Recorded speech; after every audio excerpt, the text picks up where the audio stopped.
The hydraulic fluid that's installed in your hydraulic clutch and your front and rear brake systems is .4. You can also use .5. It's available from auto parts stores nationwide and even at the department stores.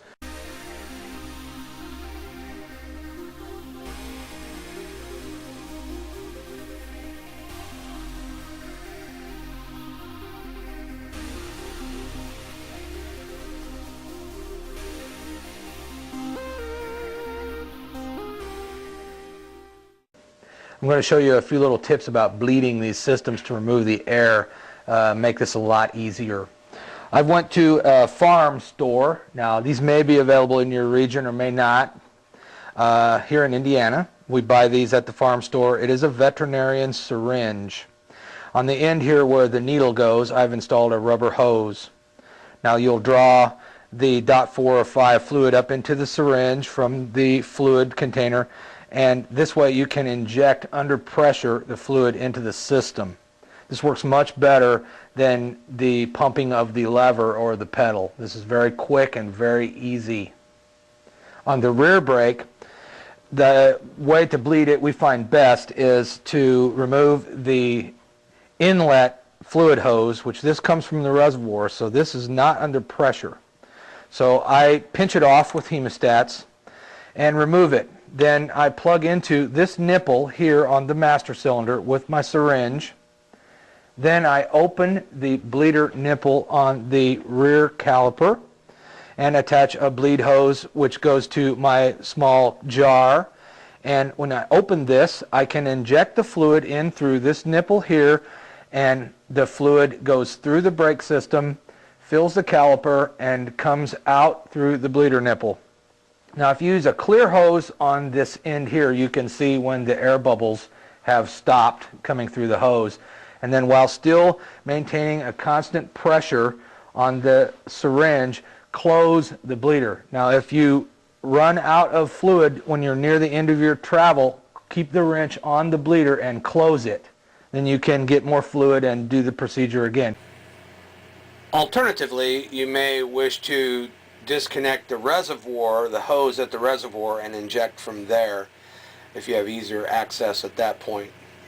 And on some systems you may be able to bleed the rear brake by just pumping the pedal. However, usually that doesn't work because the pedal doesn't have very much travel. So the best way to do it if you don't have a syringe and you want to do the pumping method is take off the pedal and use a T-handle Allen wrench, because you can get a longer stroke to the piston in the master cylinder and you can move more fluid with each stroke. Keep in mind to be closing the bleeder each time or you'll suck air backwards through the system as you're doing that.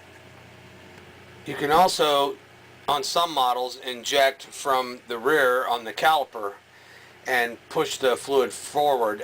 Take the cap off the reservoir and then you can watch the fluid rise in the reservoir and you can watch the air bubbles as they move through the system. If it's really difficult to bleed and you're having problems, try elevating the rear wheel to make it the highest point in the system and then inject from up by the reservoir into the hose. And there may be air bubbles that get trapped in the hose, in the swing arm, or in one of those bends.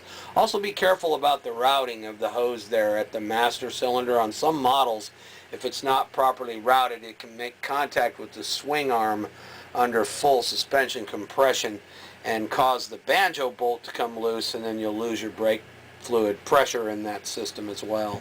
Now on the front brake and the clutch, you want to also inject into the front brake caliper on the caliper itself with the cap removed from the master cylinder on the handlebar. You will see the fluid rising up into the reservoir, and be careful because if you're pressing hard on this caliper, on this syringe, the fluid will shoot out of the master cylinder and hit the ceiling. But air naturally wants to rise in the system. So when you're bleeding the clutch or the brakes, when you're pumping with the lever from the handlebar, you're pressing those air bubbles down through that hose. But then when you release that lever to get the next stroke, those air bubbles naturally rise back up again. So you're moving an air bubble back and forth and you don't really get much done. When you inject the fluid from the bottom, it forces all of the air that's in the system to rise, and it comes up out of the top of the reservoir, and you'll find that your bleeding procedure is very quick and you'll have very solid breaks.